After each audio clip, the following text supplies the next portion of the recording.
This is Frank Islam, Chairman and CEO of FI Investment Group, your host of Washington Current Review, where we interview leading voices from business and politics that impact you, the viewer. Today, our guest is Gautam Adhikari, one of the best journalists I have known in my life. He was a former editor of Times of India and the DNA Mumbai. Welcome to our show. Thank you very much for coming here. It's a pleasure to be with you. You are a source of inspiration to all of us, and thank you all you do for serve our community. So what I wanted to ask you as my first question is, tell me a little bit about yourself, and why did you become a journalist?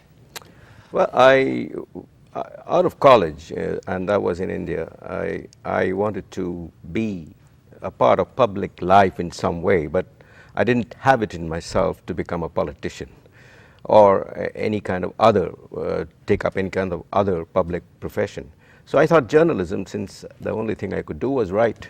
So And you write well. Well, thank you. But I did work in a bank for 5 years before I came back into journalism, because journalism wasn't very well paid in those days, and I'm talking about the early 70s in India. So, and I wanted to get married. So I went to a bank, worked there for 5 years, and got married, and then went back into journalism as a banking correspondent to start with the Economic Times. And most of my life I've spent with Times of India. And you were the editor? That I was eventually, yes. Well, Times of India is a well-recognized newspaper in the world, as a matter of fact. Yes, it is the largest selling English language newspaper in the world. So I know you work for the Center for the American Progress, which is the CAPS, which is Nina Tandon is the CEO, and John Podesta, chairman of the board, and Nita will be here. Tell me a little bit about what you do there and why do you work there? What do you do in terms of the for the CAPS, and what area of expertise you have that will be beneficial to them? I found the goals and orientation of CAP, Center for American Progress, to be compatible with my own interests and my own ideological inclinations. So it's consistent with your values? Absolutely. I consider myself to be a liberal in the classical sense. In America, liberal is considered by many to be very far to the left, but that's not what I am. So you're progressive? I'm a progressive, yes. So it is the Center for American Progress, so that's one. But they wanted to revive their U.S.-India relations program. Okay. So that is one thing that I'll try to help them with. And the other thing I work on is something called Global Progress, which is more about the state of liberal democracy and liberalism in general around the world. So that's a separate project. I do some work with them. So since you just alluded to U.S.-India relation, it has improved. It has been, I think the relationship between U.S.-India is a lot more broader, broader, and we have strengthened our relationship. Is it poised to grow more stronger? I think it is, but I think it would be wrong to expect dramatic changes. I mean, for instance, I'm opposed to the idea of calling them natural allies. You know, that's a term that I think raises expectations too high.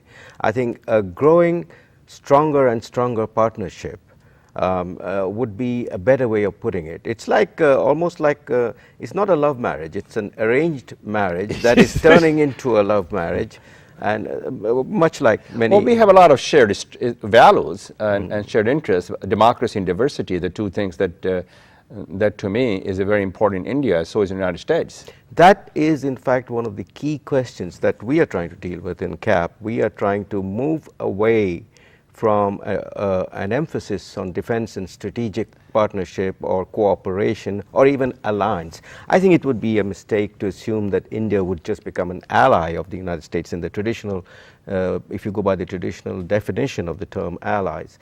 But it is certainly a very happy partner of the US right now, which it wasn't, say, 15 years ago. I think the first turning point really came with President Clinton's visit. When Mr. Bajpayee was the Prime Minister of India. That's right, and I think Mr. Clinton visited in 2000. Yes. And that was the turning point, but it really grew stronger under George W. Bush with the signing of the civilian nuclear deal. Correct. Which was a kind of impediment on the way to better relationship. for a long time, because India was a nuclear weapons power, but it was not part of the NPT, the Non-Proliferation Treaty. So how to sort of finesse that? And I think what the civilian nuclear deal did was to finesse that. And since then, the main source of encouragement that I find is the expanding, not sufficiently, but still steadily expanding business ties that are going on between India and the US. So I got your 2 points, democracy and diversity. Those are the strengths and values that we can proudly and truly embrace, and we have a shared interest and shared values. What about promoting the commerce, trade, investment, national security issues, and also they're the largest buyer of our weapons. Did you know that? I did not know that. I was told that. One of the largest. Yes, which is quite a turnaround. Which is quite a turnaround because they used to be Russian. It used to be Soviet Union. Exactly. Then the Russians kept being the biggest supplier for a long time. And now actually the closest military hardware and software cooperation is between India and the US, and India and Israel. India and Israel. So these are the two countries with which, say 20 years ago, India did not have. Israel, of course, even diplomatic relations came about only in '92. And I had broken that story as the Washington correspondent of the newspaper at that time. But the ties are pretty strong right now. But to go back to your question about democracy, I think very importantly, we must realize these are not just the two largest democracies on earth. The point is that they provide a model of growth and poverty alleviation and improvement in the quality of human life, which is different from the authoritarian model. Many people are enamored of the somewhat, let's say, either Communist Party led or authoritarian leadership led kind of society, where they see rapid growth, but they don't see a lot of the stuff that's happening below that growth. And I think India, by succeeding, and if it succeeds eventually, and it is doing reasonably well right now, can demonstrate that model. And that's why it is a very important model for the United States, which shares the same values and would like to promote them worldwide. The democracy, yes. Our values. Yes. Now, I wanted to kind of talk a little bit about the Prime Minister Modi, who has been in the office for about a year. Shed some bright lights on his accomplishments, on his strength and his weaknesses, where he's headed, and and he's coming to United Nations, as I understand, the end of September. To tell me what he has done, what he has accomplished, where is he going? I think it is too early to say whether he has accomplished anything, because a lot of the legislation, for instance, got stuck in Parliament on land acquisition, on labor reforms and all that kind of thing. So there are political problems. Mr. Modi won the Lok Sabha election, but the Rajya Sabha is still not his. It's not under the control of the BJP. You're talking about the upper house. The upper house, which is really formed by the states. You're right. So it's and that's perhaps how it should be. It's a check and a balance. It is a check and balance. So that happens, but at the same time, it can often, like in this country, can lead to deadlock. When you have two different parties, one controlling one part of government. That's exactly what's happening with our government these days. So in the US, we have the same problem. Yes, we do. So, but then the US is at a different level of economic development. For India, there are many more urgent things that need to be done. Mr. Modi has started off by talking about new things, like, for instance, hygiene. Swachh Bharat or Clean India. Oh, Clean India. Yeah, which is I think a good approach, because I mean one of the biggest problems in India is actually health related. One is because of the environment and the pollution. Delhi, for instance, is the world's very toxic air, very polluted air. You cannot breathe the air. Yeah, it's environmentally pollution wise, it's the worst in the world. It's worse than Beijing. So he's talking about the smart, also he's talking about the clean Ganges, which is a very important part of that clean India. Cleaning up the rivers, cleaning up the sewage system, teaching people how to use toilets. That's a big thing. You know, India has the largest number of non-toilet users in the world of any single country. Which is hard to imagine, but they are. So, and many people argue against toilets. So I mean, it's a long, difficult process. On these fronts, he's doing well. On the foreign policy front, he's had some success. He's, I think, established an even better relationship with the United States. He has. He's traveled quite a bit around the world, which has in fact come under some criticism because Yes. he's traveling too much. He people just say. went to Dubai. That was the first time he, as I understand, traveled to Muslim country. Well, he's In the Gulf. first time, right? Really, that he's traveling abroad as a prime minister. So there are. I mean, I don't know whether this is the first time an Indian prime minister went to UAE. Is that right? United Arab Emirates? Yeah, or at least no. The last time was Indira Gandhi. Yeah, a Mrs. long, Gandhi. long time ago. So, in fact, I was speaking to somebody from UAE who is attached to. Well, I wanted to shed some light on this thing about Prime Minister Modi. I went with President Obama to India in January as a part of the Republican Day parade, and I had a chance to talk to Prime Minister Modi. I consider him as a very disciplined, driven, accomplished, and have the desire and the drive, and perhaps the dream also, to take India to the next height. And he's very much interested and engaged in making sure that the U.S.-India relationship goes to the next height and next level. Yeah. However, however, India is a very bureaucratic society. It's kind of hard to move through the red tape. The red tape just still exists. But I want to talk about a book that you've written, and which is about the tolerance of India. Do you believe that India is not an inclusive society? Constitutionally, it is. Okay, so is it intolerant? Is it they are not giving the letters to opportunity for the other people to succeed? Actually, my book is called The Intolerant Indian, Why We Must Rediscover a Liberal Space. Okay. And it talks about the intolerant Indian. It's not that Indians are intolerant or India is intolerant. There is a certain section of the Indian population which believes in an exclusivity which I don't agree with. And that disagreement... This is now how the democracy Right. flourishes. So, democracy requires the nurturing of disagreement and finding out ways of how to solve it.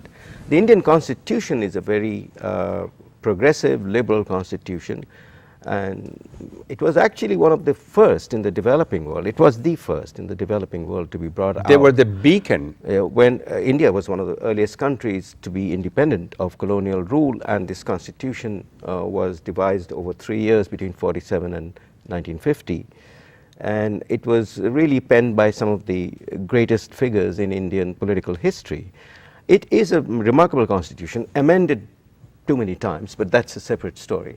But the spirit of the Constitution is secular, it's liberal, and it's tolerant. And my book essentially argues for maintaining that spirit, how to keep India secular, tolerant. Because India actually, people often make the mistake of thinking that India is just one culture or India one is not. religion. It is actually a remarkable country. And by the way, the democracy, diversity, the strength of India. Yes, it's like, if the whole of Europe, for instance, had been turned overnight into one nation. India is a bit like that. Yeah. So many religions, so many languages. There's more similarity, I would say, in many ways. And that's what bonds them together. Because the fact they have a shared history, shared heritage, and their bonds are stronger than the differences that sometimes drive them apart. That's true, but the differences have steadily been sort of lessened and resolved.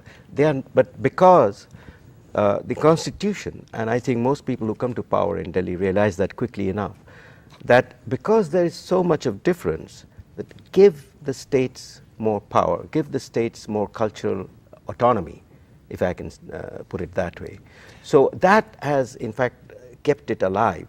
And of course, there's Bollywood and cricket, which always unites all Indians together. They bonds them together. Yeah. What are the challenges do you believe that the minorities in India face, and what exactly the Prime Minister is doing? There's a little bit of rise of the people who are making some kind of toxic inflammatory statements about the minorities in India. And as you know, the President spoke about that, Obama, when he was here, and the Prime Minister Modi has spoken about it a couple of times. But does it have any impact, influence on the people, especially the RSS, the Hindu nationalists, who propelled them where he is today? Yeah, Propel him. Yes, he grew up with the RSS, but to be fair, he himself, after becoming Prime Minister, has not said anything that is. In fact, people say that he should say more, opposing some of the tendencies of fringe groups, not even the RSS proper, but the fringe right-wing groups, which are talking about, taking intolerant steps. And we need not go into the details of that. Sure, We have read sure. about it in the papers. But the point is that the Prime Minister, being the leader of the nation, will at some stage have to say that, look, stop it, don't do this. People are still waiting for Mr. Modi to take a firm stand on these issues and recognize the diversity of India. Which is the strength. When the minority succeeds, they're close to 200 million Muslims, and then you add the Christians, and you say the lower caste is close to half the population, maybe 400. If they succeed, all of us succeeds, India succeeds, and the world succeeds. Can you imagine giving the opportunity and economic mobility to several hundred million people and exploiting their fullest potential? Yeah, that of course, the two sides of that picture. What's the other side of the picture? Islamic community, Muslim community, some of it has actually joined the political process, joined the economic They're not process. engaged politically. There are people like yourself in India who are major businessmen. I mean, one of the richest Indians in the is a Muslim. Azim Premji? Azim Premji. So, you know, there's that side. And there's the other side where probably there's a lot of economic discrimination, but it's very difficult to establish that because there are no, I mean, there are studies, but there are studies on both sides. But there's also the problem of some sections of the Muslim community choosing or being forced to choose a more conservative approach and not join the mainstream. They're all in this together. Yeah. So they should accept Prime Minister. Prime Minister Modi is the president, is the Prime Minister of all the people, regardless of caste, creed, religion, background, or belief, and they should accept the Prime Minister. I think there are some elements in the not just the Muslim, the minority community that do not cater to the what I consider the taking what I consider the being a more inclusive society. And obviously the access to education is still, and they're not part of the decision-making process. You have hit the nail on the head there, that education. What access kind to education. If you believe that conservative education through a madrasa is the way to go ahead. No, it is not. In India, it is probably not. But those who have broken out of that, and there are many, millions of Muslims who have broken out of that. And they need to. Who are doing well, and so many of them have joined business in the entertainment industry. I mean, look, they're dominated, they're not, but not by Khan family. Yeah, Shah Rukh Khan, Salman Khan, Amir Khan, the three of them. They are. Well, you go back to Dilip Kumar, yeah, Wahida Rahman. I mean, Meena Kumari. They are revered. Like I still am a huge fan of Muhammad Rafi. Nobody thought of him as Muslim or Hindu. They thought he was an Indian. He was Rafi. Now, I want to kind of shift the gear a little bit, talking about the presidential election, which is what do you think is going on? You mean the U.S. president? Of course, yes. United States presidential election. You got Hillary Clinton, Democrat. You got also the Republicans who probably moving towards more left, and you got a Trump. Shed some light, a bright light on this thing. What's going on with our political system, political landscape in America? Well, let me talk about one difficulty first, which is that because of certain developments, both in the media industry as well as in the political process, over the last 30 or 40 years, this whole primary process has become longer and longer and more expensive. I think that is a negative side of the U.S. There's almost no democracy on earth which has this kind of process constantly dominating, and that detracts attention from. But that's a general statement. I think overall you'll appreciate that I work for the Center for American Progress, and I said my views are compatible with them, so I lean towards the liberal side of the spectrum. So you lean towards the democratic values, Democratic Party values and vision? By and large, yes. So I would say that given the demographic situation in India, in the United States, where the population is getting increasingly diverse, I think it would be a mistake for anybody to assume, as Mr. Trump apparently does, that you can stoke exclusivist attitudes and win an election, general election at least. So they become sort of reckless? I think he's playing to his party base to win the primary, and that's where the primary problem comes in. That in a general election, to win a general election in the US, you've got to be more inclusive. And I think Ronald Reagan was inclusive. Yes. So, I mean, George H.W. Bush, even George W. Bush yeah. was an inclusive person. Yeah. He talked about compassionate conservatism. And they were all for immigration reform. Right.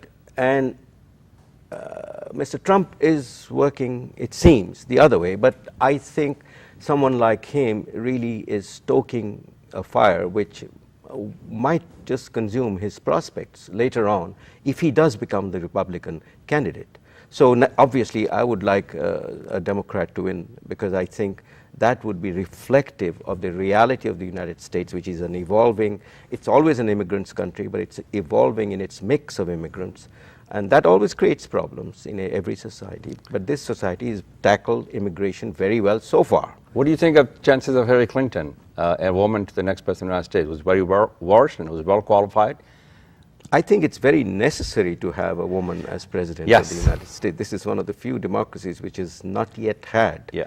a woman leading it in government. And she's also a champion of civil rights movement, human rights movement. I think and she's well highly- versed, she's got experience. She's highly competent, but I hope she won't be like John Kerry was. I hope she won't be swift-boated in this case, emailed out of the equation, because Well, I think there's a lot of attack, and I don't think the Clinton campaign is responding sufficiently and quickly enough and convincingly that's a good suggestion. convincingly enough to the charges that are being raised. Because, I mean, she's faced charges all her life which have been disproven. Whitewater, Benghazi. I mean, This goes on and on. This will go on, and this will go on, because she is running for president. When you run for president, And she's Clinton. Right, and you have people who don't want you to be president, which is normal. So you have to be ready to